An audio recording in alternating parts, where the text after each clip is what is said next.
Hello అండి, welcome to yummy food. ఈరోజు special ఏంటంటే మునక్కాయ టమాటా గుడ్డుతో కలిపి కర్రీని అయితే చేశాను. సో ఈ కర్రీని అయితే ఎలా చేయాలో వీడియోలోకి వెళ్ళిపోదాం. ముందుగా మునక్కాయలను మీకు నచ్చిన సైజులో కట్ చేసి తీసుకోండి. ఆ తర్వాత ఎగ్స్ని బాయిల్ చేసుకోవడానికి ఒక గిన్నె తీసుకొని అందులో వాటర్ పోసి గుడ్లను పెట్టి స్టవ్ మీద పెట్టి బాయిల్ చేయండి. ఇప్పుడు ఒక ప్యాన్ తీసుకొని అందులో మీకు సరిపడా ఆయిల్ని పోసి మనం కట్ చేసి పెట్టుకున్న మునక్కాయ ముక్కల్ని ముందుగా వేసుకొని దోరగా ఫ్రై చేసుకోండి. మనం మునక్కాయలని ముందుగానే ఇలాగా ఆయిల్లో ఫ్రై చేసుకొని ఉంచుకోవాలి. అలాగే బాయిల్ చేసి పెట్టుకున్న ఎగ్స్ని కూడా వేసి ఇందులోనే ఇదే ఆయిల్లోనే వేసి ఫ్రై చేయాలి. ఆ తర్వాత 1 టేబుల్ స్పూన్ పసుపును కూడా వేయండి. ఆ తర్వాత ఇందులో 3 ఆనియన్స్ని తీసుకొని కట్ చేసి వేయండి.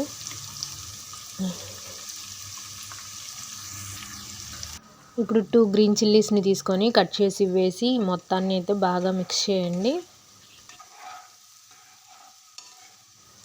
ఈ మొత్తం అయితే బ్రౌన్ కలర్ వచ్చేంత వరకు ఫ్రై చేయండి. అలాగే ఇప్పుడు 1/2 కేజీ టొమాటోస్ని తీసుకొని కట్ చేసి వేయండి. ఈ మొత్తాన్ని బాగా మిక్స్ చేసి ఇది కూడా బాగా మగ్గేంత వరకు ఉంచండి. ఈ టొమాటో ముక్కలు బాగా సాఫ్ట్ అవ్వాలంటే 10 మినిట్స్ వరకు మూత పెట్టి ఉంచండి.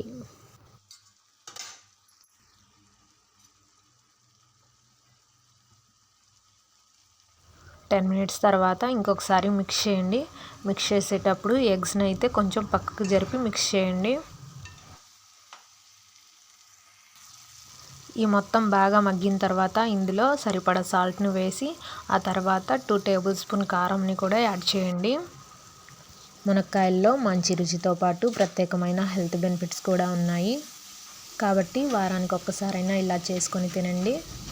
కారం వేసిన వెంటనే వాటర్ని వేయకుండా 5 మినిట్స్ వరకు ఫ్రై చేసిన తర్వాత ఇందులో వాటర్ని అయితే వేయండి. వాటర్ని మరీ ఎక్కువగా కాకుండా 1 కప్పు వాటర్ వరకు అయితే వేయండి.